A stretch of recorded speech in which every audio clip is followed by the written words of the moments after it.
Finally, it's here.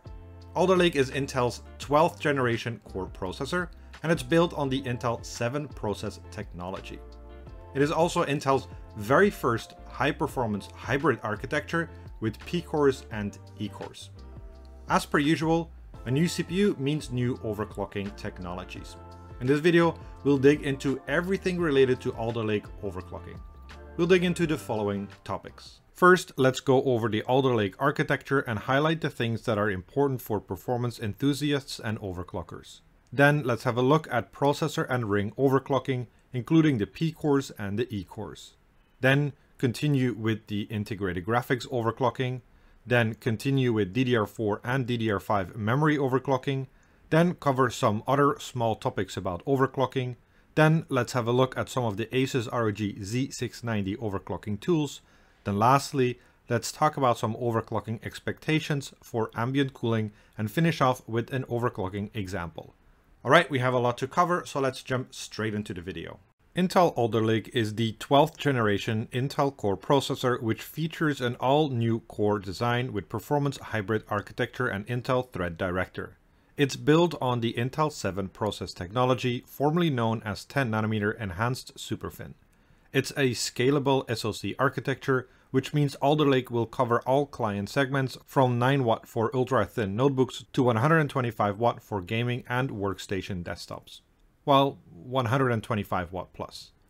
Alder Lake also comes with some of the most advanced memory and I/O, including DDR5, PCIe Gen 5, Thunderbolt 4, and Wi-Fi 6E. When it comes to the K-SKU desktop CPUs, the most important novelty is the introduction of the hybrid design with performance cores, or P-cores, and efficient cores, or E-cores. The performance cores are based on the Golden Cove architecture, which succeeds Tiger Lake's Willow Cove on mobile, and Rocket Lake's backported 14nm version called Cypress Cove. The Golden Cove core is the same that's supposed to end up in the next generation Xeon processors, codenamed Sapphire Rapids. Intel shared a lot of information on Golden Cove during the Intel Architecture Day 2021 event. The main takeaway is that Golden Cove is a major update to the core microarchitecture and offers up to 19% IPC increase over Cypress Cove. Then, it also has a bunch of additional improvements for AI and deep learning workloads.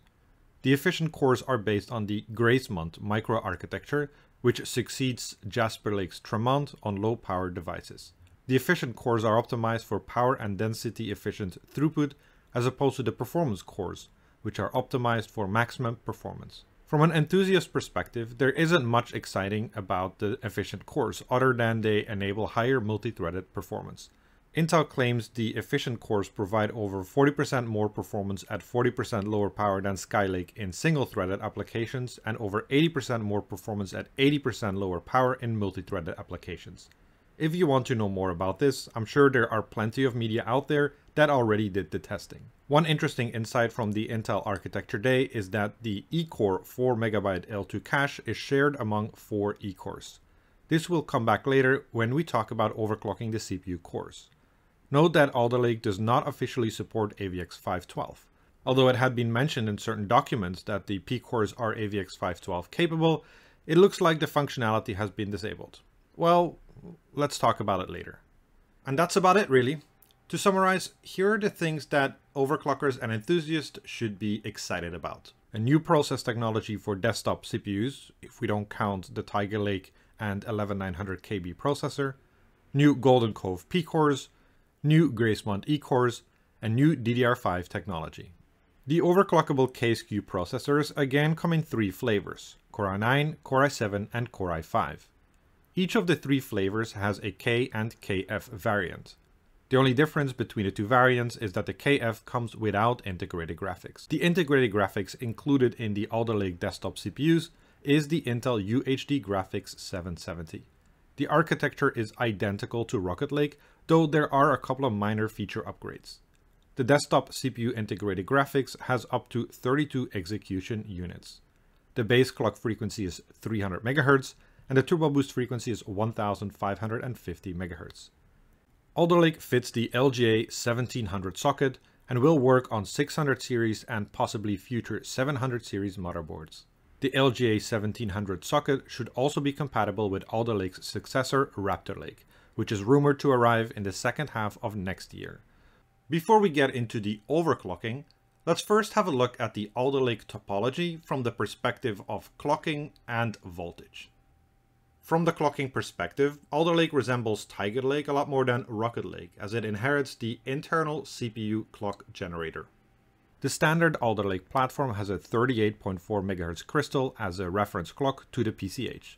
The PCH will then generate 3 clocks.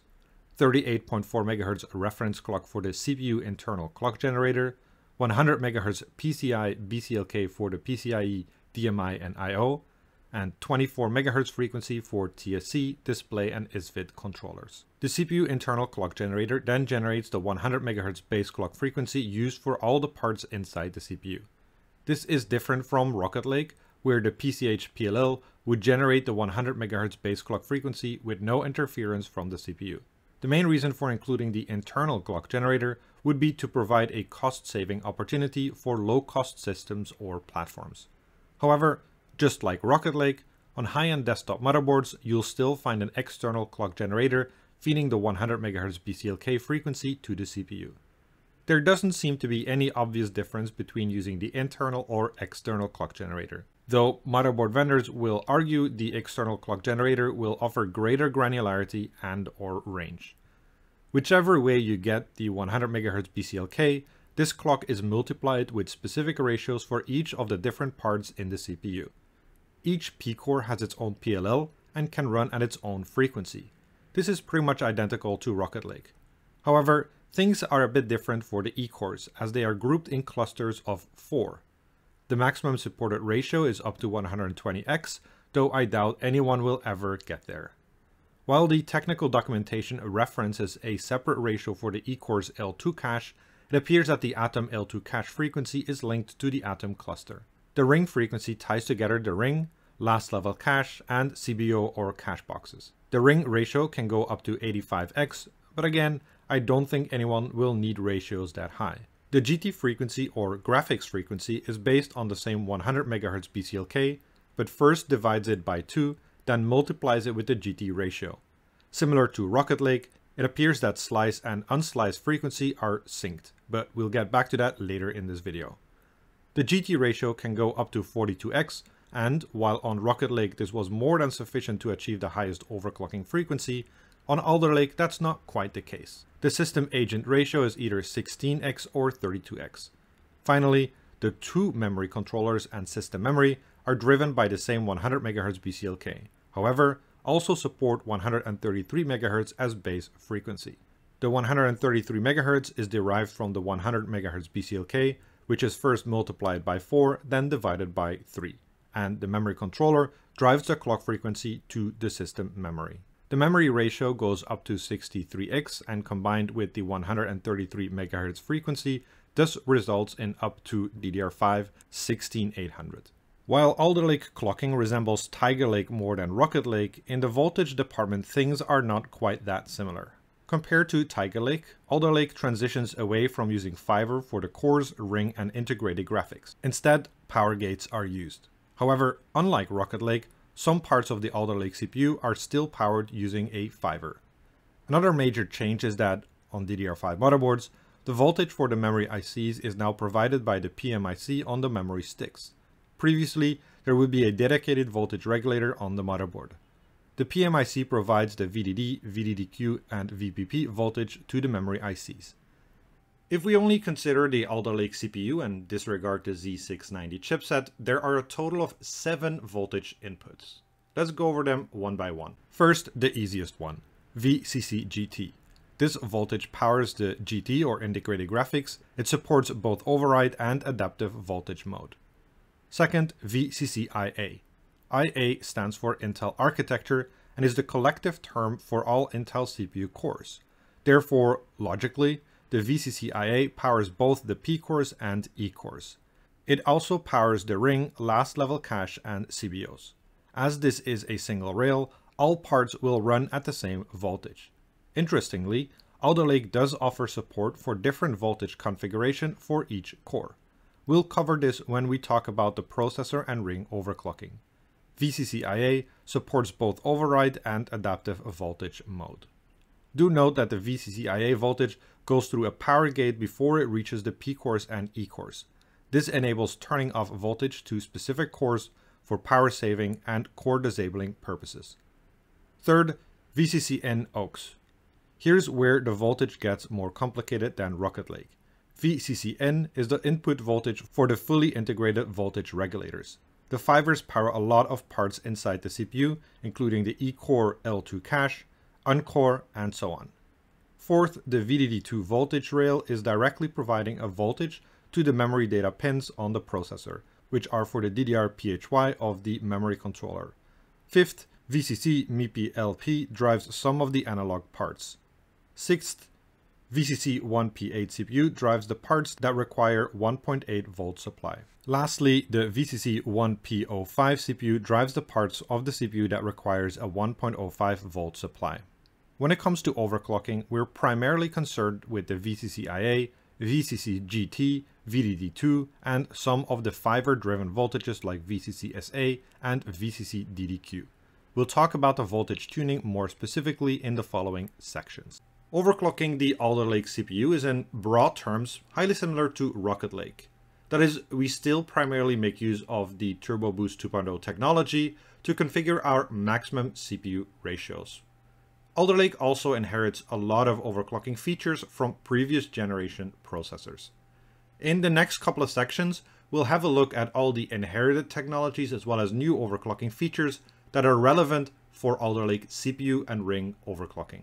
Intel Turbo Boost 2.0 technology allows the processor cores to run faster than the base operating frequency if the processor is operating below rated power, temperature, and current specification limits. The ultimate advantage is opportunistic performance improvements in both multi-threaded and single-threaded workloads. The Turbo Boost algorithm works according to a proprietary EWMA formula. This stands for exponentially weighted moving average. There are three parameters to consider: PL1, PL2, and tau. Power limit 1, or PL1, is the threshold that the average power will not exceed. Historically, this has always been set equal to Intel's advertised TDP. Very importantly, PL1 should not be set higher than the thermal solution cooling limit. Power limit 2, or PL2, is the maximum power you will allow this processor to use for a limited amount of time. Tau is a weighing constant used in the algorithm to calculate the moving average power consumption. Tau, in seconds, is the time window which the CPU considers to determine if the average power consumed is higher than PL1. If that's the case, the CPU will reduce the CPU frequency to return to PL1. Obviously, Turbo Boost 2.0 is available on Alder Lake as it's the main driver of performance over the base frequency. A major change from previous architectures is that Alder Lake is seemingly moving away from the TDP concept and instead has two power-related specifications: processor base power, formerly the TDP and PL1, and maximum turbo power, formerly PL2. This is sort of in line with how the processor frequency has a base frequency and a maximum turbo frequency. Another major difference between Alder Lake and really any other Intel Core processor is that, at least for the K-SKU CPUs, PL1 is by default equal to PL2. That effectively means that Intel has enabled near unlimited peak turbo by default. For the 12900K, the maximum power limit is set at 241 watt. For the 12700K, it's 190 watt. For the 12600K, the power limit is 150 watt. The maximum performance is, therefore, in theory, entirely limited by the capabilities of your cooling solution. If your cooling solution is insufficient, then the processor will reduce the operating frequency at the maximum allowed temperature, or TjMax. For Alder Lake CPUs, that's at 100 degrees Celsius. Do note that the performance can be limited by a wide variety of reasons, including the performance and thermals of your VRM solution. A motherboard vendor has the option to override the PL1 equals PL2 default configuration and adjust according to its own VRM specification. You can access the Turbo Boost parameters via the Extreme Tweaker internal CPU power management submenu. In this submenu, you can configure the long duration package power limit, the package power time window, and the short duration package power limit. In 2016, Intel introduced the Turbo Boost Max Technology 3.0. while carrying the same name, Turbo Boost Max 3.0 is not really an iteration on Turbo Boost 2.0. Turbo Boost Max Technology 3.0 aims to exploit the natural variance in CPU core quality observed in multi-core CPUs. With Turbo Boost Max 3.0, Intel has a way of identifying the best cores in your CPU and calls those the favored cores. The favored cores are important for two reasons. First, Intel allows for additional frequency boosts of the favored cores. On the Alder Lake 12900K, there are two favored P cores and not a single favored E core. Both favored P cores can boost to 5.2 GHz, while the other 6 P cores can only boost up to 5.1 GHz. Do note that the 5.2 GHz is restricted to only scenarios where one core is active. So when both favored cores are active, the frequency will only be 5.1 GHz. Second, the operating system will automatically assign the most demanding workloads to these favored cores, ensuring a potential higher performance. The performance benefit of Turbo Boost Max 3.0 is most visible in low thread count workloads. In the ASUS ROG BIOS, you can check which cores are the favored P cores. In the BIOS, go to the Advanced menu. Enter the CPU Configuration submenu, then enter the CPU Power Management Control submenu. Here you will find two cores with a core ratio higher than the others. These are your favorite P cores. Intel Adaptive Boost technology was introduced on select Rocket Lake CPUs as a way to extract even more performance out of the processor at stock. Intel Adaptive Boost technology would opportunistically increase the processor frequency in systems with adequate power delivery and cooling solutions. ABT allows all cores to hit the maximum Turbo Boost 2.0 frequency even when more than two cores are active. Without ABT, the maximum CPU frequency changes as more cores become active. Unfortunately, there is no adaptive boost technology on Alder Lake CPUs. In 2018, Intel introduced Thermal Velocity Boost along with the Core i9-8950HK Coffee Lake mobile flagship processor. Thermal Velocity Boost opportunistically increases the clock frequency above the Turbo Boost 2.0 frequencies based on how much the processor is operating below its maximum temperature TjMax. While Alder Lake officially supports Thermal Velocity Boost, none of the SKUs at launch officially support any additional frequency out of the box.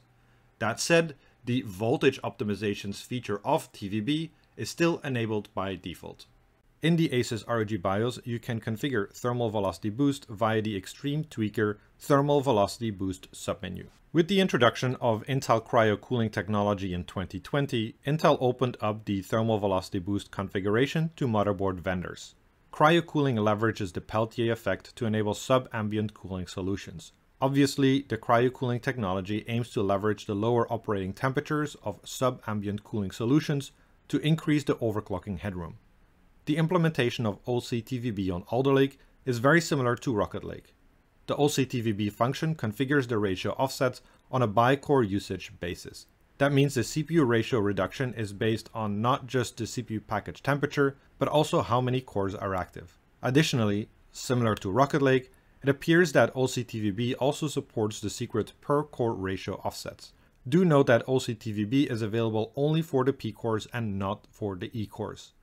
In the ASUS ROG BIOS, you can configure the overclocking Thermal Velocity Boost via the Extreme Tweaker Thermal Velocity Boost submenu.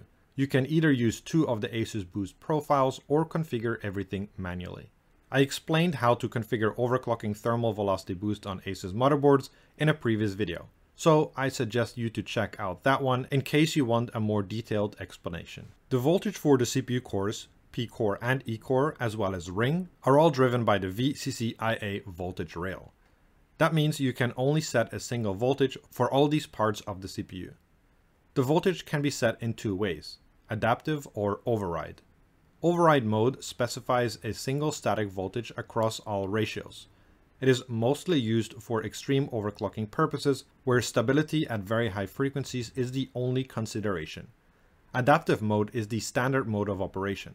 In adaptive mode, the VF curve used is generated automatically by the CPU and covers the CPU ratios from the lowest supported ratio to the default maximum turbo ratio. In the case of the 12900K, that's from 8x to 52x. VF curve stands for voltage frequency curve. A lot of parts in your CPU have a VF curve, including every P core, every E core group of 4 cores, the ring, and the integrated graphics. The VF curve determines which voltage the CPU should set for a certain frequency. The entire VF curve can be offset by up to 500 mV in both directions using adaptive voltage offset. Also, since Alder Lake, Intel has extended the adaptive voltage function with an advanced voltage offset. It is implemented in the ASUS BIOS as VF point offset. VF point offset allows the user to change the default VF curve by offsetting the voltage at certain frequencies on the VF curve. We'll talk about this later. There are 3 steps to how your system sets the CPU voltage in adaptive mode. First, the motherboard's BIOS tells the processor the current load line characteristics via AC/DC load line values. Then, the CPU will request a voltage from the voltage controller based on its own programmed VF curve, as well as the motherboard load line characteristics. Finally, the voltage that reaches the CPU is the requested voltage minus any undershoot or overshoot from the VRM load line. The AC/DC load line characteristics are basically a way for the motherboard to inform the CPU about the VRM design. Based on the specific design, the CPU will factor in a certain voltage droop when requesting a VID. Voltage droop is the decrease of voltage when a core goes from idle to full load. The VRM load line setting determines how much the output voltage increases or decreases when the CPU goes from a low load to a high load and vice versa. Simply put, a big undershoot or a big overshoot can result in an unstable system. So VRM load line helps to mitigate this problem. Now that we know how the voltage is requested when in adaptive mode, a couple more things. First, disregarding any user set global or VF point offsets, the adaptive voltage set in the BIOS is mapped against what is called the OC ratio. The OC ratio is the highest ratio that's configured for the CPU.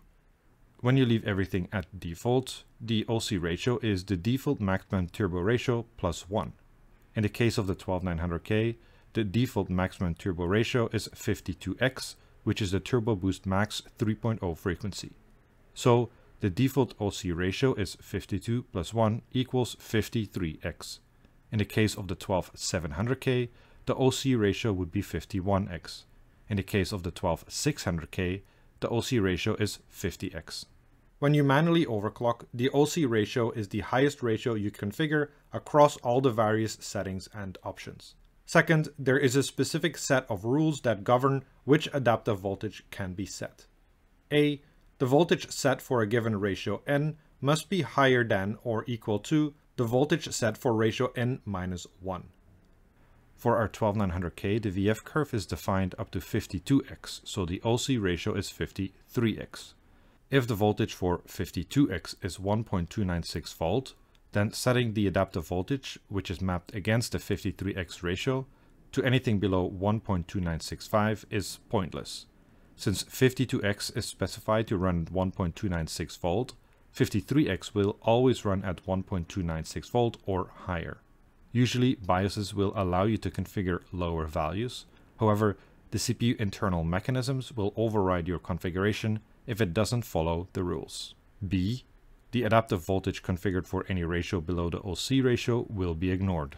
Take the same example of the 12900K, which is specified to run 50x at 1.284 volt.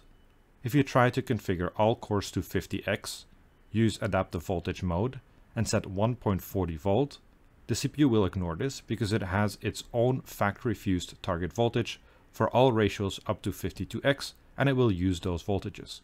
You can only change the voltage of the OC ratio, which, as mentioned before, on the 12900K is 53x and up. C. For ratios between the OC ratio and the next highest factory fused VF point, the voltage is interpolated between the set adaptive voltage and the factory fused voltage. Returning to our example, our 12900K is specified to run 52x at 1.296 volt, and let's say we manually configure the OC ratio to be 55x at 1.425 volt. Now, the target voltage for ratios 53x and 54x will be interpolated between the VF point 52x at 1.296 volt and our OC ratio 55x at 1.425 volt. In the ASUS ROG BIOS, you can configure the adaptive voltage in the Extreme Tweaker menu. First, set CPU core cache voltage to adaptive mode. Then you can set the adaptive voltage for the OC ratio under the additional turbo mode CPU core voltage. Advanced voltage offset was first introduced with the Comet Lake architecture in 2020 and is of course also included with Alder Lake. It is more commonly known as the VF points. It is an extension of the adaptive voltage mode that we discussed in the previous segment. Advanced voltage offset exposes some of the points on the VF curve to the end user and allows for manual adjustment of these points. The amount of VF points is not architectural and can change between SKUs. In other words, specific SKUs can have more or less predefined VF points. The only requirement for the VF curve is monotonicity. Following a monotonic function, as a rule, the voltage for a given CPU ratio must be equal to or higher than the next lower ratio. So, the voltage for 48x must be equal to or higher than 47x. The main purpose of the advanced voltage offset is to provide end users with the ability to undervolt their CPUs at specific parts of the VF curve. In addition to undervolting, this feature also allows overvolting. This is particularly useful when manual overclocking and when you are trying to increase the maximum frequency. The advanced voltage offset function is commonly used in two ways. First, you configure a positive voltage offset for the highest VF point. This helps achieve higher single-threaded boost frequency. Second, you configure a negative voltage offset for the second highest VF point. This helps achieve lower voltage for all-core boost, which results in a lower temperature in all-core boost and thus potentially additional overclocking headroom. On Alder Lake, this approach is a bit trickier because of the available VF points. On the 12900K, the highest VF point is 53x and the second highest VF point is 48x. That means if our all-core stable overclock is 52x or 51x, we have no way to lower the voltage to improve the operating temperatures. We can only adjust the voltage for the 48x ratio. This lack of granularity will be a headache for anyone trying to balance a high single-core and high all-core overclock. Next weird thing with Alder Lake is that the amount of available VF points has increased from 8 to 11. However, points 7 to 10 are all copies of VF point 11. This is by design, it's not a bug, but we don't know what it's for. In the ASUS ROG BIOS, you can configure advanced voltage offset via the Extreme Tweaker VF point offset submenu. I explained how to configure advanced voltage offset on ASUS motherboards in a previous video, so I suggest you to check that one out in case you want a more detailed explanation. A brand new overclocking feature of Alder Lake is per core voltage. While it may sound like a very straightforward feature, that name is slightly misleading. Per core voltage allows the user to assign a different adaptive voltage to each CPU core. As you recall from previous segments, the adaptive voltage set in the BIOS is assigned to our highest configured CPU ratio. We call this the OC ratio. There's only one value that can be configured as the OC ratio, and this value is the highest programmed CPU ratio. That includes your manual by-core usage ratios, your manual per-core ratio limit, and any OCTVB configurations. While there is only one OC ratio, on Alder Lake you can configure a per-core adaptive voltage. When a specific core is active in single-core mode, then this voltage will be honored, including any interpolation. What it does not do is when, for example, 4 cores are active, run each core at a different voltage. This feature can be useful in case you have a couple of cores which can run significantly lower voltage for a certain ratio. If you configure the per core voltage for these cores and only these cores are loaded, then the voltage set will be lower than when the other cores are active as well. In the ASUS ROG BIOS, you can access the per core voltage option via the Extreme Tweaker Specific Performance Core submenus. In this submenu, you can configure the adaptive voltage for each of the cores on your CPU. You can either set the adaptive voltage directly or by offset. Generally speaking, on Intel platforms there are two ways to manually configure the CPU ratio: sync all cores and by-core usage. Sync all cores sets one ratio that is applied to all cores. This is very much the traditional way of overclocking. By-core usage allows us to configure the overclock for different scenarios ranging from one active core to all active cores. This enables us to run some cores significantly faster than others when the conditions are just right. On Alder Lake, we can configure the by-core usage ratio for P cores and E cores separately.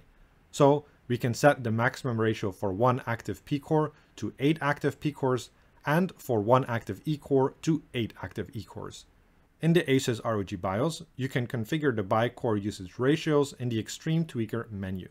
Just set Performance Core Ratio and Efficient Core Ratio to by-core usage. This will reveal the by-core usage configuration options. First introduced on Rocket Lake and now inherited by Alder Lake, each CPU core has its own PLL. PLL stands for Phase Locked Loop. Simply put, the PLL generates an output signal such as a clock frequency. Each core having its own PLL means the processor cores can operate at independent frequencies. Alder Lake inherits this functionality from Rocket Lake and offers per core ratio limits for each of the P cores and both clusters of 4 E cores. The per core ratio limit allows the BIOS to configure each physical core to its maximum boost ratio. This enables two important new avenues for CPU overclocking. First, it allows users to individually overclock each of the cores and find the maximum stable frequency. Second, it allows users to set an aggressive by-core usage overclock while constraining the worst cores. This is particularly interesting considering Alder Lake CPUs have multiple favored cores and different types of cores. With per core ratio limit, you can now prioritize one favored core to potentially run one ratio higher than the other core. Note that while each of the CPU cores now has its own PLL and still has its own VF curve, still only one voltage is applied across all cores. The voltage applied is the highest of all active cores. In the ASUS ROG BIOS, you can access the per core ratio limit options via the Extreme Tweaker specific performance core and specific efficient core submenus. In these submenus, you can configure the ratio limit for each of the cores on your CPU. A standard feature of Intel CPUs since Kaby Lake, and of course inherited by Alder Lake, is a power management feature that reduces the ring ratio by several steps compared to the core ratio. In a typical situation, you would see the ring down bin of 3, meaning that if the CPU cores are running at 4.5 GHz, the system would configure the ring ratio to 4.2 GHz. While not actually an overclocking feature, ring down bin is an important feature to keep in mind when trying to achieve high performance. The CPU ring is the bus that connects all the different parts of the Intel CPU to transfer data between the cores and the memory, and between the cores and other parts of the system. The ring has its own voltage frequency curve, meaning it will request a certain voltage when running a certain frequency. However, the CPU cores and the ring share the same voltage plane. So, if you force a specific ring frequency, which requires a higher voltage, it is very possible that would result in effectively overvolting the CPU cores. The default ring frequency is significantly affected by the E cores. When only P cores are enabled, the ring frequency is 4.7 GHz. However, when E cores are enabled and active, the ring frequency drops to 3.6 GHz. Disabling a ring-to-core ratio offset is specifically important when manually overclocking, as it ensures that manually set ratio for the ring is always applied. In the ASUS BIOS, you can change the ring down bin settings in the Extreme Tweaker menu. By default, ring down bin is enabled. If you want to force a specific ratio, you must disable the option and set a minimum CPU cache ratio. Intel first introduced the AVX negative ratio offset on Broadwell E processors. Successive processor generations adopted this feature and eventually expanded it with AVX 512 negative offsets. AVX negative offsets are very useful to achieve the maximum performance for both SSE and AVX workloads. While the function carried over in principle, there are some big differences in implementation of AVX ratio offset between Alder Lake and Rocket Lake. First, on Alder Lake, the AVX2 negative ratio offset is only applied to the P cores. The E core frequency is unaffected. Second, by default, the maximum ratio during an AVX workload is the Turbo Boost 2.0 ratio. If you want an offset of 0, so the AVX workload wouldn't reduce the frequency, you'll need to manually set 0. Note that on some BIOSes, programming 0 means programming default. in which case you'll be limited to maximum 51x for the AVX ratio on the 12900K. Just like on Rocket Lake, the AVX negative offset is referenced against each individual core, as Alder Lake supports independent ratios for each P-core. Prior to Rocket Lake, the AVX offset would be referenced against the all-core maximum ratio. As the AVX offset will be applied to each core separately, you'll have to be a little bit careful when your overclock has different ratios for different cores. Third, Intel has made some changes to how it flags an AVX workload. The effect is that some light AVX workloads will no longer trigger the AVX negative offset. We can demonstrate this new behavior using Y-Cruncher. We ran the Y-Cruncher component stress tester to run a variety of AVX workloads on the 12900K. We configure the 12900K as follows: 5 GHz for the P cores, 3.9 GHz for the E cores, and an AVX offset of 5 ratios. Then we use hardware info to monitor the effective clock during the benchmark. During the Y-Cruncher workloads, we see that during the BKT, the P-core effective clock frequency is 5 GHz. Since this is a non-AVX workload, it's as expected. Then there are two AVX workloads, BPP and SFT, where the P-core effective clock drops to 4.5 GHz. This is expected as the 5 GHz P-core frequency is reduced by 500 MHz due to the AVX offset. During the FFT workload, also AVX, the frequency is back to 5 GHz. So the AVX offset was not triggered. Then the next four AVX workloads, N64, HNT, VST, and C17, bounce back and forth the offset and non-offset. In the ASUS BIOS, you can configure the AVX2 negative ratio offset in the Extreme Tweaker AVX related controls submenu. First, set the AVX2 ratio offset to per core ratio limit to user specify, then configure the AVX2 ratio offset as desired. In addition to the ability to reduce the CPU frequency with the AVX ratios, an additional feature related to AVX is the ability to enable or disable AVX2 and AVX512 instructions. Disabling AVX causes software to take non-AVX execution paths, resulting in lower performance. So it doesn't mean AVX-enabled software won't run, it means just lower performance. As I mentioned earlier in the video, AVX512 is a bit of a tricky conversation. In certain technical documentation, you could find references to AVX512 being available on the P cores but not the E cores. Later, however, the official communication was that AVX512 would not be available on Alder Lake. However, turns out it is available, though there is a caveat. You need a specific BIOS that supports enabling AVX512 instructions, and you'll need to disable all E cores. In the ASUS BIOS, you can enable and disable the AVX2 and AVX512 functions in the Extreme Tweaker AVX related controls submenu.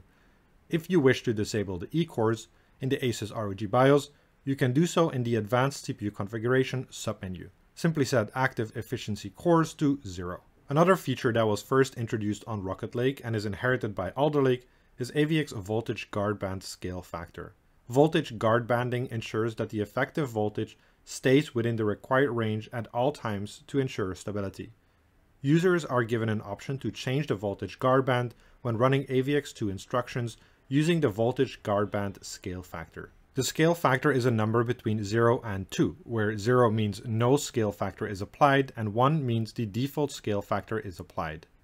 The resulting final guardband is as follows. Note that the value of the guardband is arbitrary and may vary from CPU to CPU. Also, it may be a very small value, so adding any scale factor would not show any or limited results. In the ASUS BIOS, you can configure the AVX Voltage Guardband Scale Factor in the Extreme Tweaker AVX Related Controls submenu. Alder Lake obviously also supports non-uniform hyperthreading, where some cores can have HT enabled and others have HT disabled. This feature is present since Comet Lake, and while it maybe seemed an odd feature at the time, with Alder Lake the function is pretty self-evident. While the P cores have hyperthreading enabled, the E cores do not. Therefore, per-core hyperthreading is only available for the P cores. One theoretical example where this could be useful is if you have a 20-threaded workload and you want to have exactly 20 threads enabled on a system with 12900K. In that case, you could opt for 8 P cores with HT enabled plus 4 E cores. Alternatively, 4 P cores with HT enabled, 4 P cores with HT disabled, and 8 E cores. In the ASUS ROG BIOS, you can configure the per core hyperthreading by going to the advanced menu, then enter the CPU configuration submenu, then enter the per core hyperthreading submenu. In this section, we will cover the overclocking technologies and features that are relevant specifically for overclocking the Alder Lake integrated graphics. As the term integrated graphics already reveals, the UHD Graphics 770 is integrated in the Alder Lake CPU die.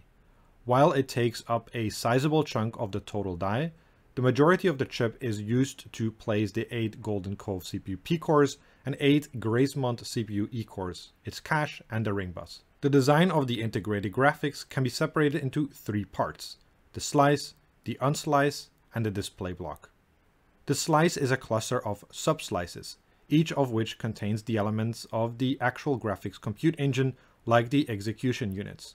This is the part that powers your games and any compute tasks. The unslice holds the elements with fixed function geometry capabilities and fixed function media capabilities. So, if you're encoding or decoding a video, or simply watching Netflix, this part ensures proper video encoding. It also contains the connection to the ring bus, via which the IGP can send and receive data from the system memory. The display block contains support for display outputs like HDMI or DisplayPort. The slice part of the UHD Graphics 770 inside our desktop Alder Lake Core i9-12900K contains 2 subslices with each 16 execution units. That's far less than the 6 subslices and 96 execution units present in the mobile Alder Lake parts. When it comes to the clocking, the IGP frequency is based on the base clock frequency or reference clock. At default, the BCLK is 100 MHz, but can be increased when overclocking. The base clock frequency is first halved, then multiplied by the graphics ratio to obtain the final operating frequency. On Alder Lake CPUs, the maximum graphics ratio limit is 42. You could say the maximum IGP frequency is 2.1 GHz, but you can further increase the frequency using BCLK overclocking. Spoiler alert, you may very well need BCLK to max out the IGP. Just like on Rocket Lake, having separate slice and unsliced frequencies is not supported. Do note that the display output is driven by a 24 MHz fixed clock frequency and is not affected by changing the BCLK frequency or the graphics ratio. When it comes to providing an operating voltage to the graphics cores, the Alder Lake processor has a dedicated voltage rail called VCC-GT or GT Core Voltage. This voltage relates directly to the maximum frequency capability of the graphics cores. It is by default around 1.05 volt. As mentioned before, the slice and unslice share the same voltage rail, so their operating voltage will be the same. Configuring the voltage for the graphics cores is very similar to the CPU cores. Alder Lake supports both adaptive and override voltages. When using adaptive voltage mode, the graphics voltage will be reduced in idle, whereas in override mode, the voltage will remain static. The Alder Lake integrated graphics supports the graphics dynamic frequency feature. The dynamic frequency capability is designed to allow the processor to assess its own thermals, current, and power to come up with a dynamic upper limit on its frequency. On processors with the graphics overclocking capability, the integrated graphics cores have the ability to run at higher frequencies when operating conditions allow. When graphics dynamic frequency is enabled, the graphics cores could be running at any ratio in the inclusive range between the maximum dynamic frequency, RP0, and the graphics base frequency, RP1. In the case of our Core i9-12900K, the graphics base frequency is 300 MHz, and the default maximum dynamic frequency is 1550 MHz. When overclocking, we simply increase this maximum dynamic frequency RP0 to a higher value. As mentioned, the graphics frequency is in part function of the available thermal, current, and power headroom. This is managed by the Turbo Boost 2.0 technology that we're all too familiar with. Turbo Boost 2.0 will ensure available power budget is distributed among the CPU and graphics cores depending on the workload. So if you have a heavy graphics dependent workload and no CPU load, it will decrease the CPU frequency in favor of boosting the graphics frequency higher. Of course, knowing the power budget of the graphics portion of the Alder Lake CPU is only 15 watt, we don't expect this power budgeting to have a great impact on our overall system performance. In the ASUS ROG BIOS, you can configure the maximum dynamic frequency in the Extreme Tweaker menu. Change the ratio by configuring the max CPU graphics ratio in the Extreme Tweaker menu. As mentioned before, Alder Lake supports both adaptive and override voltages for the GT voltage rail. When using adaptive voltage mode, the graphics voltage will be reduced in idle, whereas in override voltage, the voltage will remain constant. In adaptive mode, the CPU will interpolate the required voltage for a given frequency between the base frequency and our set maximum frequency. If our base frequency is 300 MHz at 0.9 volt, and our maximum boost frequency is 1550 MHz at 1.05 volt, then the interpolated voltage for 1 GHz will be somewhere between 0.9 volt and 1.05 volt. If the VF curve is linear, that would be 0.96 volt. If we overclock our system to 2.3 GHz and use an adaptive voltage offset of 300 mV, the base frequency will be 300 MHz at 1.2 volt, and the maximum boost frequency will be 2300 MHz at 1.35 volt. The interpolated voltage for 1 GHz will be somewhere between 1.2 volt and 1.35 volt. If the VF curve is linear, that would be 1.26 volt. In the ASUS ROG BIOS, you can configure the maximum dynamic frequency in the Extreme Tweaker menu. You can change between adaptive and override mode by configuring the CPU graphics voltage option. In this section, we will discuss the topics that relate specifically to overclocking memory with Intel Alder Lake. One of the biggest novelties with Alder Lake processors is of course DDR5. It's the first platform that supports this new memory technology, and PC enthusiasts are undoubtedly excited to see what it brings in terms of performance.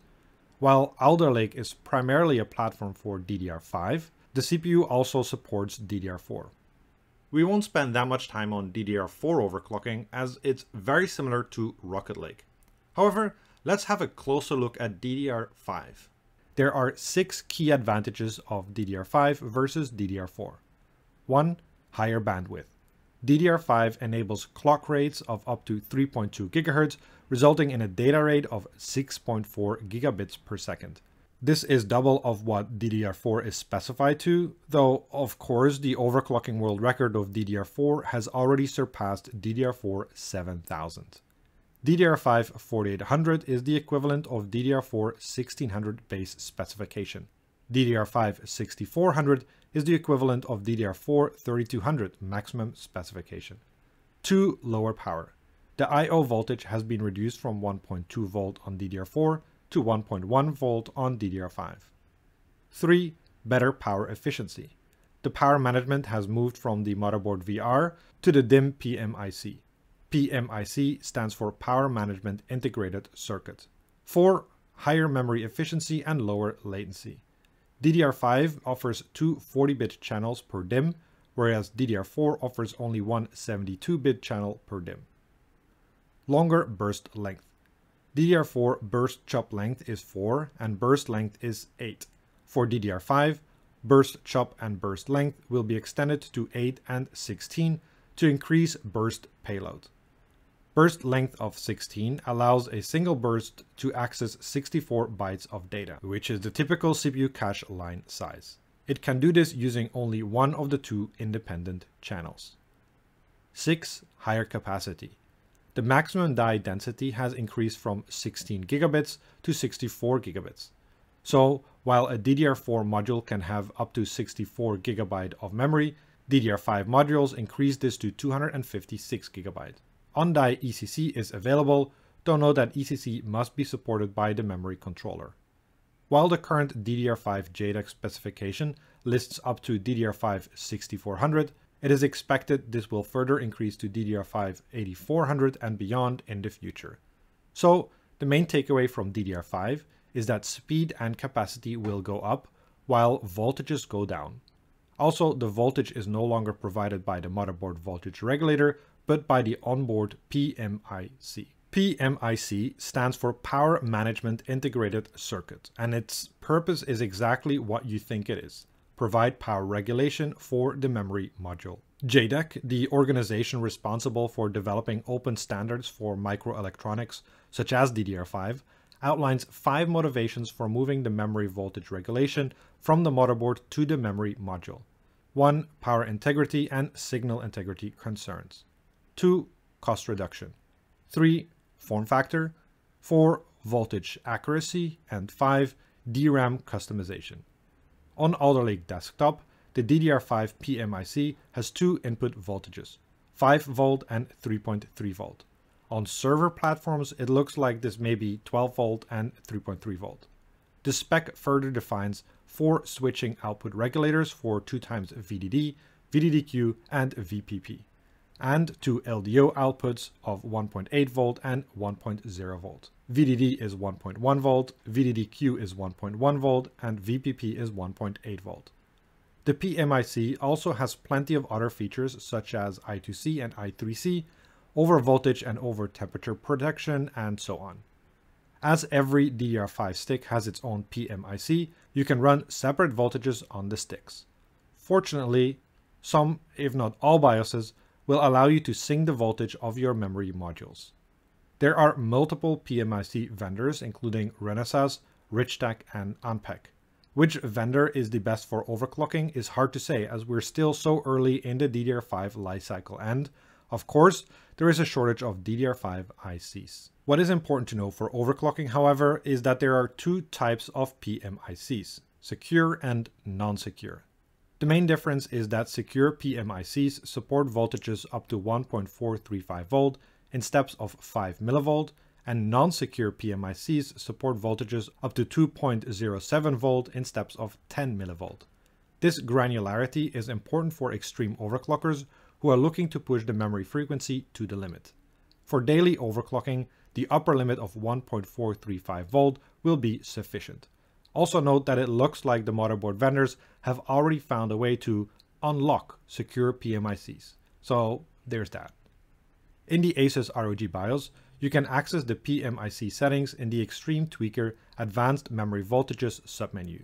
You can change the settings of all PMICs in sync or change the settings of each PMIC individually.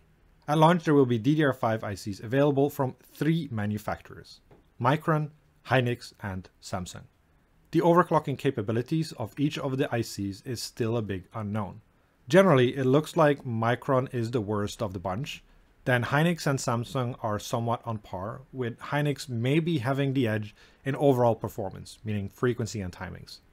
This won't matter that much at launch, however, as there will be a severe shortage of DDR5 in the market. From the looks of it, Micron will have the most availability through their subsidiary Crucial. In terms of XMP rated kits, I believe we'll see north of DDR5 6000 available in limited quantity, as this kind of speed requires Hynix or Samsung ICs. In terms of overclocking guidance, there's not much information I can provide. Shamino from ASUS ROG did put together a great table based on his findings, so I'll leave you with that. Intel Extreme Memory Profile, or XMP, is an Intel technology that lets you automatically overclock the system memory to improve system performance. Intel XMP is an extension to the standard JEDEC specification that allows a memory vendor to program different settings onto the memory stick. The Intel XMP standard uses this extension for overclocking purposes and adds a couple of features to the memory standard: multiple SPD profiles, memory vendor specific SPD fields, easy overclocking, advanced overclocking, and fail-safe default boot. There are 2 types of XMP certification: XMP Ready, where the module is programmed with an uncertain but stable profile, and XMP Certified, where the module is programmed with settings that have passed supplier tests for the CPU and motherboard. You can find the list of XMP certified products on Intel's website. XMP 1.0 was developed for DDR3 and was later superseded by XMP 2.0 for DDR4. With the launch of DDR5 memory, there's now an XMP 3.0. As Alder Lake CPUs support both DDR4 and DDR5, it also supports Intel XMP 2.0 and Intel XMP 3.0 technology. In the ASUS ROG BIOS, you can enable XMP in the Extreme Tweaker menu. First, set AI Overclock Tuner to XMP1 or XMP2. Then, select the XMP profile in the XMP section. XMP1 will only load the primary timings of the XMP profile and will leave the rest of the optimization to the motherboard auto rules and optimizations.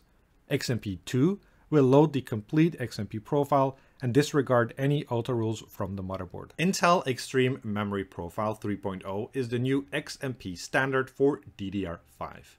It is largely based on XMP 2.0, but has a bunch of additional features. The XMP 3.0 standard is designed with 6 sections. One global section describes the generic data which is used across the profiles.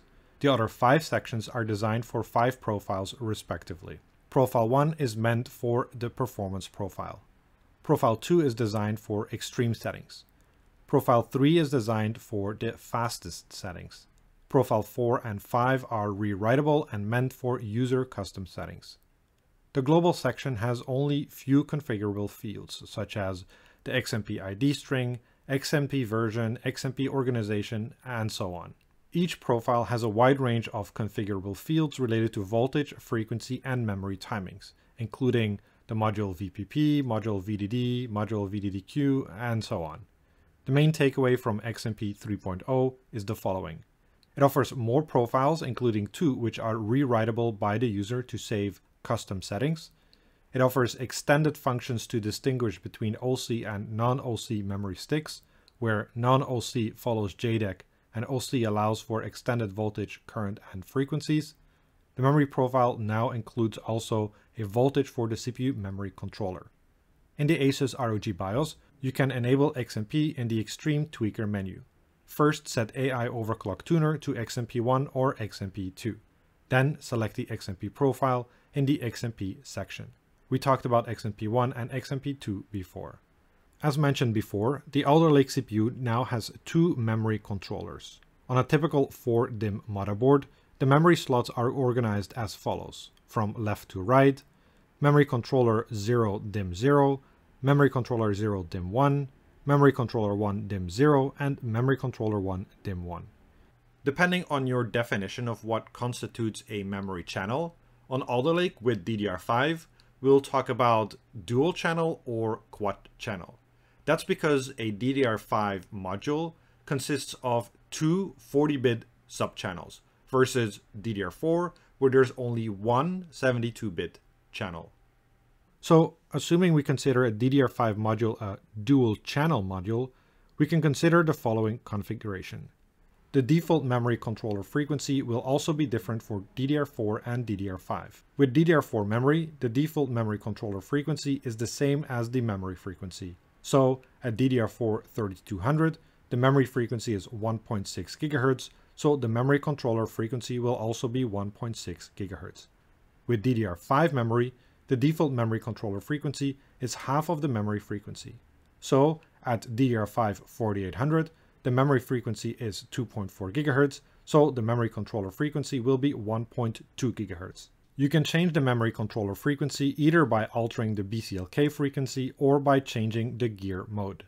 For gear mode, it's important to clarify 2 distinct gear terminologies. Gear down is a JEDEC DRAM specification where the DRAM assumes the memory controller frequency is half of the memory frequency. We will discuss this in a later segment. Gear type is an Intel term used to describe the relationship of the memory controller frequency and the memory frequency. Gear 1 means the memory controller frequency is the same as the memory frequency. Gear 2 means the memory controller frequency is half the memory frequency. Gear 4 means the memory controller frequency is a quarter of the memory frequency. As a consequence, it's important that the DRAM ratio matches the gear. Gear 2 requires the DRAM ratio to be divisible by 2, and Gear 4 requires the DRAM ratio to be divisible by 4. You can find some examples in this table. The default specification for DDR4 is Gear 1 up to DDR4 3200. The official specification for DDR5 is Gear 2 up to DDR5 4800 for one module and DDR5 4000 for 2 modules. All of the above is in theory, since practically it seems only Gear 1 and 2 are functional for DDR4, and Gear 2 and Gear 4 are functional for DDR5. The challenges are not only related to the memory controller. DDR5 4800 Gear 1 would have the memory controller run at 4.8 GHz, a bit too high, but also general auto-rule tuning of the memory timings. I assume we will see improved compatibility for the various gears in the weeks and months after the Alder Lake launch. In the ASUS ROG BIOS, you can select the memory gear ratio in the Extreme Tweaker menu under Memory Controller DRAM Frequency Ratio option. The memory frequency is driven by the memory controller and supports both 100 MHz and 133 MHz reference frequency. The highest supported memory ratio is 63x. Thus, the maximum supported memory frequency by ratios is 133 MHz multiplied by 63, equaling 8400 MHz or DDR5 16800. In addition to the memory ratio, there is an additional function called Unlimited Q Clock Frequency, which allows for an unlimited frequency request up to a theoretical 34 gigatransfers per second, or DDR5 34,000 in Gear 1 mode. This is of course not super relevant to our daily overclocking system, but let's just say there's more than enough headroom. In the ASUS ROG BIOS, you can select the memory frequency reference clock in the Extreme Tweaker menu under the BCLK frequency DRAM frequency ratio option. In the ASUS ROG BIOS, you can set the memory frequency in the same menu under the DRAM frequency option. First introduced on Rocket Lake and now also available on Alder Lake is the ability to run your memory in gear down mode. Gear down mode is a JEDEC DRAM specification where the DRAM assumes the memory controller is sending command address signals at half the usual rate. Normally, the DRAM expects a memory address signal every clock cycle. In gear down mode, that becomes every other clock cycle. This comes of course with a performance penalty. To understand why there's a performance penalty, we need to touch a little on how memory works. On DDR5 memory, there are two buses. There's one command address bus and one data bus. As the name already explains, when the CPU wants to read or write data to the memory, it uses a command and address to specify what needs to be done and where. The actual data is sent over the data bus. The data bus is DDR, or double data rate, meaning it can send 2 signals per memory clock cycle. It does this on both the rising and falling edge of the memory clock cycle. The command address bus is SDR, meaning it can process 1 signal per memory clock cycle. It does this on the rising edge of the memory clock cycle. Now, with DDR5, things are a little different than with DDR4. So let's first review how gear down mode worked on DDR4. As the command address bus is the main communication bridge between the memory controller and the system memory, their operating frequencies are usually synchronized. That means the memory controller and memory operate at the same frequency. In normal operation with DDR4, every clock cycle there is one command address signal sent from the memory controller to the memory. And the memory also expects one signal per clock cycle, so everything works fine. When gear down mode is enabled, that's not the case. In gear down mode, the memory expects a command address signal every other clock cycle. A convenient or even necessary consequence of using the command address bus every other clock cycle is that you can run the memory controller at half the frequency and still achieve the same performance. Let's look at an example with DDR4 memory. As you can see from the table, the default operation for DDR4 is to have the memory controller and memory frequency run at the same frequency with gear down mode disabled. When gear down mode is enabled, the DRAM expects half the amount of command address signals. This opens the opportunity to reduce the memory controller frequency by half. This is the implementation we saw on Rocket Lake, and the reduced memory controller frequency vis-à-vis the memory frequency is the main reason behind its increased memory overclocking capabilities. Now, DDR5. A major selling point of DDR5 is its much higher operating frequencies. Leading up to the Alder Lake launch, we already saw leaks of DDR5 8000 and more. For your information, the highest DDR4 memory frequency to date is a measly DDR4 7200. To support these higher operating frequencies, the default configuration for Alder Lake is to operate the memory controller at half the frequency of the system memory. However, the memory controller now sends 2 command address signals per memory controller clock cycle. So, from the DRAM perspective, for each DRAM clock cycle, there will still be 1 command address signal. Let's expand our table from before. Again, as you can see from the table, the default operation for DDR5 is to have the memory controller run at half the memory frequency with gear down mode disabled. Because the Alder Lake memory controller sends 2 command address signals per memory controller clock cycle, from the memory's point of view, there is still 1 command address signal received per memory clock cycle. When gear down mode is enabled, the Alder Lake DDR5 memory controller runs at a quarter of the memory frequency. So let's summarize. For Alder Lake and DDR5 memory, the standard configuration is that the Alder Lake memory controller sends 2 command address signals every memory controller clock cycle. The memory controller frequency operates at half the DDR5 memory frequency.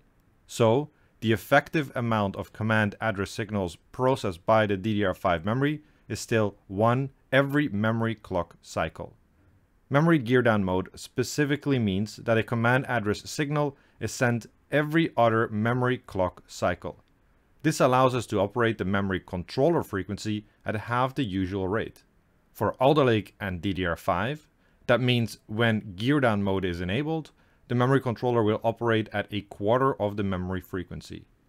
Note that from the perspective of the memory controller, a command is sent every clock cycle.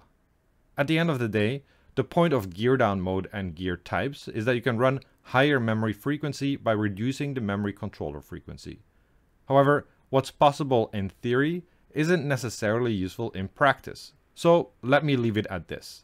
For low to medium frequency DDR4, run normal mode with 1T and the memory controller frequency identical to the DRAM frequency.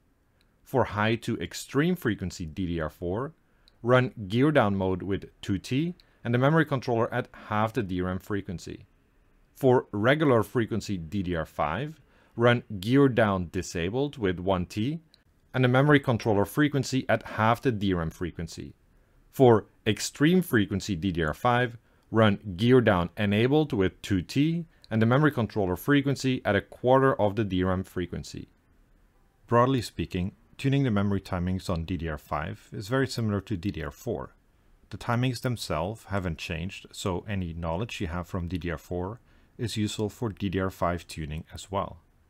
Most people will be put off by the high primary timings on DDR5 though. Note that the lowest CAS latency supported by DDR5 is 20. Lower values could possibly be set in the BIOS, however values lower than 20 can simply not be programmed onto the DDR5 module. Also, both CAS latency and write latency values must be even by design. While it may seem natural to first look at lowering the primary timings to obtain more memory performance, on DDR5 it looks like most performance is to be gained from tuning the tertiary subtimings. The DDR5 memory bandwidth at JEDEC specification of DDR5 4800 CAS40 is around 70 GB per second with a latency of 105 nanoseconds. However, as demonstrated by Elmo Labs testing, XMP or predefined ASUS memory profiles allow you to achieve up to 100 GB per second read bandwidth and a latency below 55 nanoseconds. In the ASUS ROG BIOS, you can select the memory gear ratio in the Extreme Tweaker menu under the Memory Controller DRAM Frequency Ratio option. Of course, Alder Lake also supports overriding the memory timings as it is crucial for improving memory performance. The memory timing support for DDR4 and DDR5 are identical. The full list of the supported memory timings are as follows.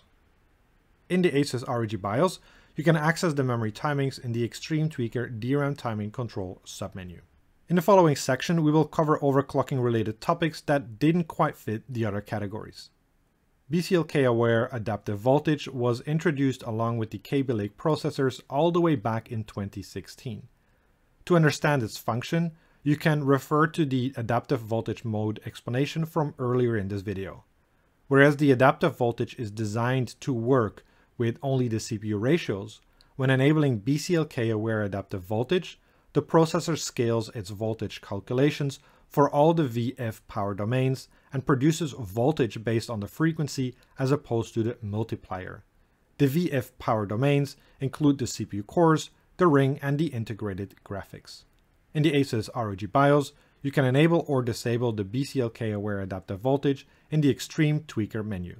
By default, this option is enabled, and I would strongly suggest to keep this enabled when using adaptive voltage mode and playing with the base clock frequency. As everyone knows, Intel only allows BCLK overclocking and overclocking enabled parts. This includes the K CPU and their variants like KF, KS, and KB, X, HK, and HQ mobile CPUs. Just like on previous platforms, Alder Lake includes a circuit called BCLK Governor that calculates the BCLK and issues a machine check error if BCLK is found to be higher than the allowed limit. BCLK calculation does not rely on using the integrated clock controller from the PCH. It works with external clocks as well. The BCLK Governor has been present on Intel CPUs since Skylake. In the past, there have been ways to hack the BCLK Governor and enable BCLK overclocking on non-K CPUs. There are some rumors that there was such a hack in early Alder Lake microcode, but this should have been patched by now. For obvious reasons, there's no option in the BIOS to enable or disable the BCLK Governor. TjMax is short for Temperature Junction Max. T-junction max is the maximum thermal junction temperature that a processor will allow prior to using internal thermal control mechanisms to reduce power and limit temperature. Activation of the processor's thermal control system may cause performance loss as the processor typically reduces the frequency and power to prevent overheating. The TjMax for Alder Lake CPUs is the same like Rocket Lake CPUs, 100 degrees Celsius. TjMax Offset allows raising TjMax above the default up to 115 degrees Celsius. In the ASUS BIOS, you can change the TjMax in the Extreme Tweaker internal CPU power management submenu. You can set the maximum CPU core temperature to up to 150 degrees Celsius, though it is recommended only in situations where you want to explicitly push the system to its limit and not for daily operation. First introduced on the Rocket Lake platform is the ability to change the PVD ratio threshold. This feature is a bit of a complicated loop, or essentially it boils down to a minimum and maximum oscillation frequency. To generate a specific frequency, the PLL's digitally controlled oscillator, or DCO, uses post-divider ratios of 1, 2, 4, or 8 to go from an incoming frequency to the right outgoing frequency. The PVD ratio threshold is a ratio trigger that will make the DCO change the post divider from 1 to 2, to 4, or to 8. By default, on Alder Lake, the PVD ratio threshold to switch to an X2 post divider is 15. Here's how it works for the CPU core PLL. The BCLK is first generated from the external crystal or external clock generator. This is multiplied by the CPU core ratio. Based on the chosen CPU ratio, the DCO will use a specific post divider. Lastly, the DCO outputs the final frequency to the CPU core. For example, let's say we use a BCLK of 100 MHz and choose a CPU ratio of 45x to achieve a 4.5 GHz CPU frequency. In that case, BCLK is 100 MHz, our ratio of 45 is higher than the PVD threshold of 15, so the post divider becomes 1. The DCO is 100 times 45 times 1 equals 4.5 GHz, which is perfectly fine. Now let's say we use a BCLK of 300 MHz and choose a CPU ratio of 15 to achieve 4.5 GHz CPU frequency. Our BCLK is 300 MHz.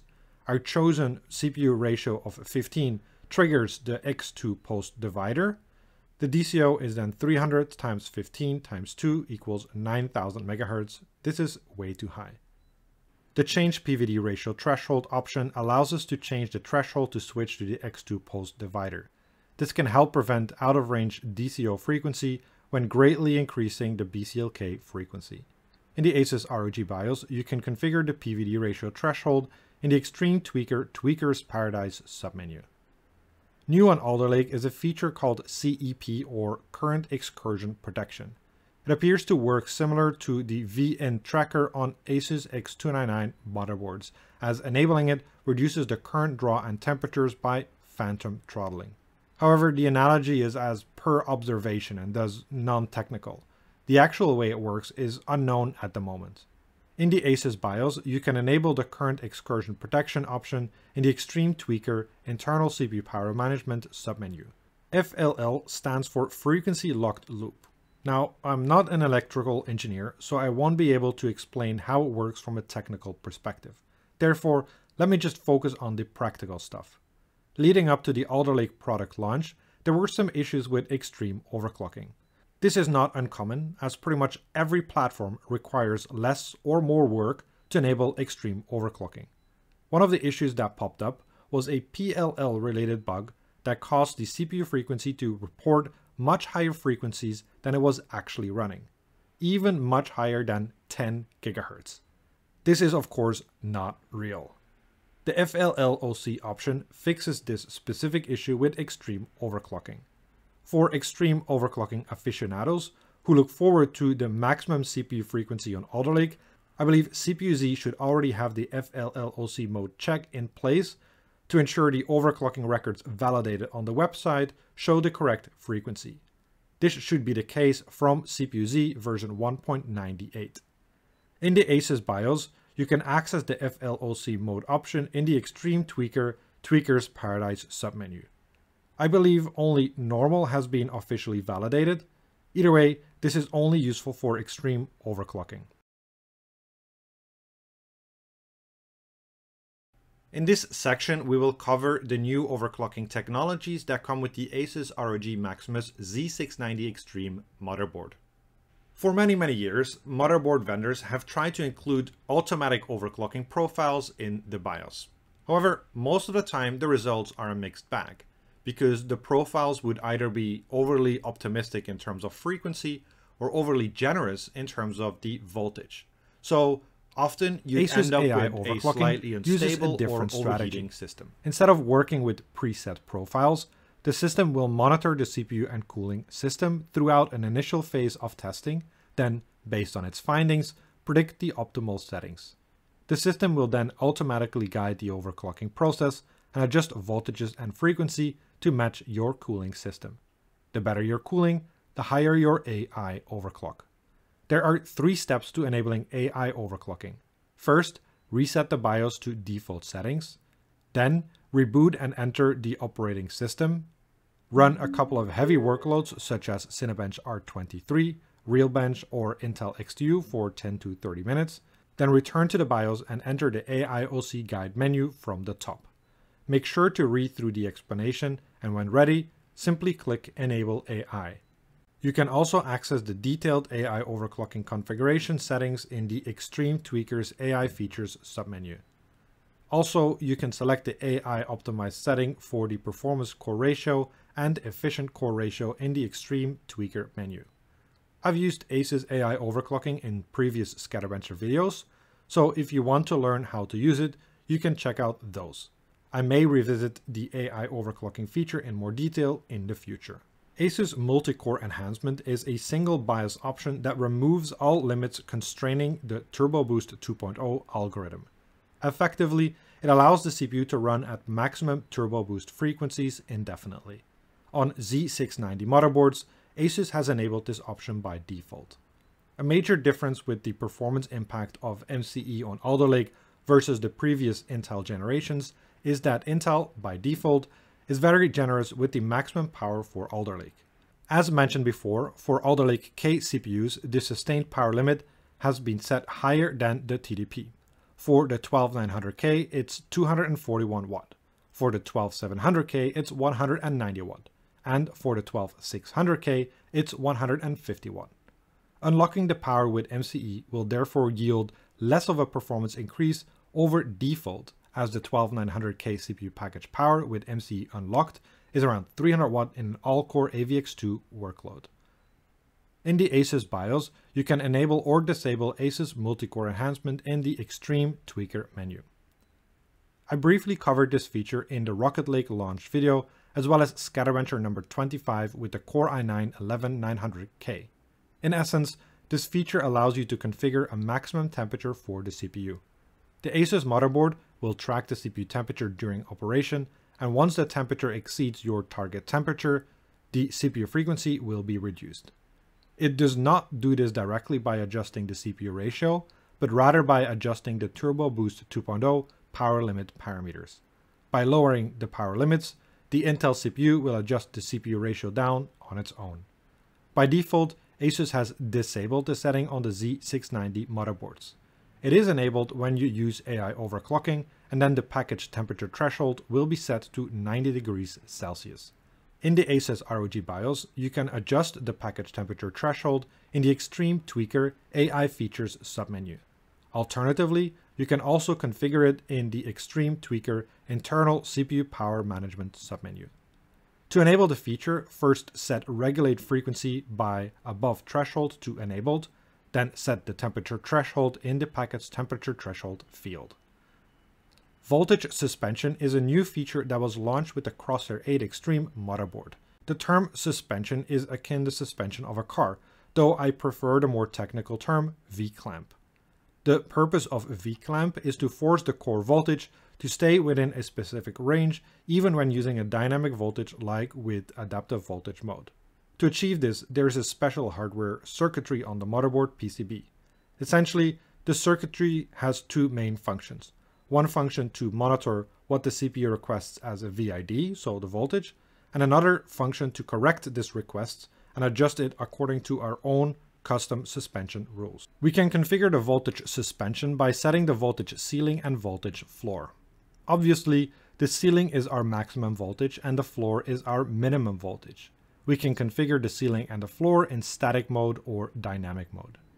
In static mode, we set a maximum and minimum voltage, and the voltage suspension function will try to keep the voltage between these two levels. In dynamic mode, we kind of make our own voltage frequency curve, though we don't use frequency as a parameter directly. Instead, we configure the ceiling and floor voltage as the function of 4 points defined by a voltage and temperature. So it's more like a voltage temperature curve than a VF curve. In the ASUS ROG BIOS, you can configure the voltage suspension in the Extreme Tweaker DigiPlus VRM submenu. First, enable the core voltage suspension option, then select either static or dynamic mode for the ceiling voltage and the floor voltage. I've used the voltage suspension feature in SkatterBencher number 29 with the ASUS ROG Crosshair 8 Extreme.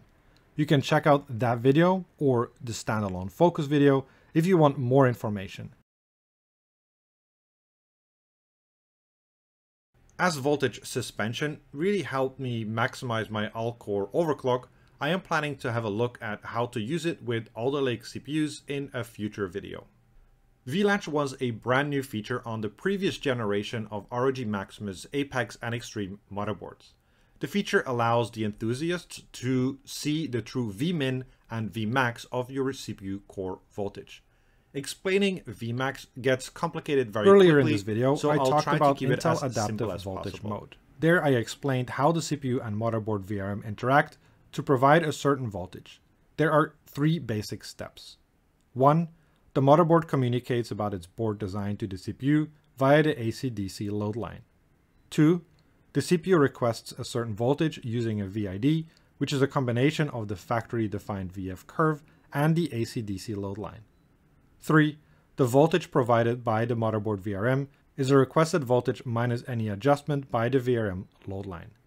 It's the VRM load line that many enthusiasts wish to have control over when trying to find the maximum stable settings. There are 2 parts of the load line that are important to system stability. First, the V-droop. This is the decrease in voltage when the CPU goes from idle to load.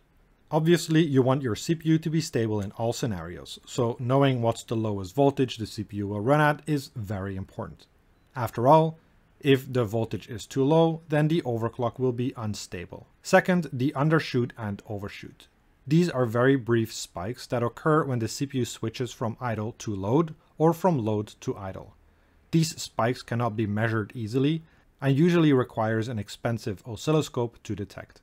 I can highly recommend Elmore Labs' article titled VRM Load Line Visualized if you want to see a great picture of undershoot and overshoot in action. While undershoot and overshoot are very temporary spikes, an undershoot that is too low will cause instability. With Vlatch, you can now detect the undershoot and the overshoot. On the Maximus Z690 Apex and Extreme motherboards, there's a proprietary circuit that allows the embedded controller to capture either use hardware info or the OLED display to see the voltages. I explored how to use Vlatch in another video on this channel. Since the function is not different from the Z590 implementation, I would suggest you to check out that video for a more detailed explanation. ROG True Volticion is a new physical accessory that's included the term with the Maximus Volticion Z690 is a Apex mix and of voltage Extreme and motherboards. optician. So as you can already guess, it's a tool to observe the voltages in your system. The Volticion is a USB oscilloscope. You can use it either on your system directly or connect it via USB to a second system. The two options require a slightly different setup. If you want to use the Volticion on the same system you'll be checking the voltage of, simply plug the device in an available USB header on the motherboard. Then connect the 3-channel inputs to the OSC Sense pin headers on the motherboard. The pins on the motherboard, from left to right, are for VCore, VCC-in, and VCC-SA. If you want to connect the Volticion to a second system, then you need to use the micro USB cable as well as connect the ground pin to any ground on the motherboard. For example, using one of the fan headers. Remote monitoring has two main benefits. One, you can continue to monitor the voltage even if the target system shuts down. Two, the monitoring speed is not affected by the system load. By default, the Volticion has a voltage range from 0 to 3.3 volt. However, using different pin configurations, you can also enable 0 to 5 volt or 0 to 12 volt range. Do note that for the 0 to 5 volt and 0 to 12 volt range, you need to use different pins for the connections to the motherboard. To monitor the voltage, you can use the ROG True Volticion dashboard application. The dashboard has two main functions: oscilloscope system and data analysis. In the oscilloscope system, you can monitor the 3 channels at runtime. There are several options to fine-tune your view, so you can set it up as you please. In the data analysis segment, you can record the voltage data, for example, during a Cinebench R23 run, export it to a CSV file, then analyze the data afterwards. Every ASUS ROG Maximus Z690 motherboard has a special function called MRTest2, which unlocks the ability to flash a new SPD on your DDR5 memory. You'll need a special tool for this, but I'll show you how it works nonetheless. First, insert a jumper onto the MRTest2 header. Then, put your target DRAM module onto slot A0, which is the slot on the left. Put a source DRAM in one of the other slots. Then, go into the BIOS and enter the Extreme Tweaker's Paradise submenu. Here, you set SPD write disable to false. Now, go into the operating system and start the SPD flashing tool. Select target slot to be the source DRAM. In our case, that's the module in the 3rd slot. Click Read from Target. Now you can edit the SPD, including all 5 XMP 3.0 profiles. You can also save a copy on your hard drive. When ready, select target slot to be the slot where your target memory is in our case A0, the slot on the left. Then click Write, wait, and reboot. Afterwards, you can remove the jumper if you wish to do so. The Maximus Z690 Apex and Extreme have hardware BCLK overclocking buttons available. Pressing the buttons will allow you to increase and decrease the base clock frequency in a certain step size. You can enable this function in the ASUS ROG BIOS under the Extreme Tweaker's Paradise submenu. First, set Runtime BCLK OC to Enabled. Then select your desired step size under BCLK OC Step. Just like on the Maximus 13 motherboards, MemTest86 is integrated in the ASUS ROG BIOS. This allows users to test memory overclocking without risking damaging their operating system or corrupting system files. In the ASUS ROG BIOS, you can access the integrated MemTest86 at the very bottom of the tool menu. Click Activate MemTest86 to start the test. After the test finished, it will also store a test report. You can access those in the same menu under memtest86 reports. In terms of the overclocking expectations, for ambient cooling, I expect the following maximum overclocking results when using high-end custom loop water cooling. This is almost the overclock I managed during one of my early recorded test sessions. So compared to Rocket Lake, we have 200 MHz more for single core frequency range, 100 MHz more for all core frequency, 100 MHz more for all core with AVX frequency, 200 MHz less for the ring frequency, 500 MHz more for the integrated graphics, and similar DDR4 memory frequency capabilities. These overclocking margins are also pretty much in line with what we see for extreme overclocking. Now that we've learned everything there is to learn about Alder Lake overclocking, it's time to go into the BIOS and configure what I think is a typical high-performance overclock with the Core i9-12900K. I used the EK Quantum magnitude water block, originally designed for LGA1200, but with an LGA1700 bracket. Then I combined this with the parts from an EK Quantum PowerKit 360. For the motherboard, I used the ASUS ROG Maximus Z690 Extreme and the 0096 Beta BIOS. For demonstration purposes, I stick with the UHD Graphics 770 integrated graphics. The overclock consists of a single core boost to 5.7 GHz, an all-core stable frequency of 5.2 GHz, an AVX all-core frequency of 5 GHz, DDR5 6200 memory with Hynix ICs, a 4 GHz ring frequency, a 1550 MHz memory controller frequency, and the integrated graphics at 2.1 GHz. Upon entering the BIOS, go to the Extreme Tweaker menu. Set AI Overclock Tuner to XMP1. Set XMP to DDR5 6200 40 40 40 80 1.35 volt. Set ASUS Multicore Enhancement to Enabled, remove all limits. Set Performance Core Ratio to by core usage. Set 1 core ratio limit to 57. Set 2 core ratio limit to 57. Set 3 core ratio limit to 55. Set 4 core ratio limit to 55. Set 5 core ratio limit to 54. Set 6 core ratio limit to 53. Set 7 and 8 core ratio limit to 52. Enter the specific performance core submenu. Set performance core 0 specific ratio limit to 57. Set performance core 1, core 3, core 5, core 7 specific ratio limit to 56. Set performance core 2, core 4, core 6 specific ratio limit to 55. Leave the specific performance core submenu. Set efficient core ratio to by core usage. Set efficient 1 core and 2 core ratio limit to 42. Set efficient 3 core, 4 core, 5 core, and 6 core ratio limit to 41. Set efficient 7 core and 8 core ratio limit to 40. Enter the specific efficient core submenu. Set efficient core group 0 specific ratio limit to 42. Set efficient core group 1 specific ratio limit to 41. Leave the specific efficient core submenu. Enter the AVX related controls submenu. Set AVX2 ratio offset to per core ratio limit to user specify. Set AVX2 ratio offset to 2. Leave the AVX related controls submenu. Enter the internal CPU power management submenu. Set regulate frequency by above threshold to disabled. Leave the internal CPU power management submenu. Enter the thermal velocity boost submenu. Set overclocking TVB to enabled. Set 1 core active to enabled. Set temperature A to 40. Set negative ratio offset A to user specify. Set ratio to 1. Leave the thermal velocity boost submenu. Enter the VF point offset submenu. Set offset mode sign 7 to plus. Set VF point 7 offset to 50 mV. Leave the VF point offset submenu. Set ring down bin to disabled. Set min CPU cache ratio to 40. Set max CPU cache ratio to 40. Set max CPU graphics ratio to 42. Set CPU core cache voltage to adaptive mode. Set offset mode sign to plus.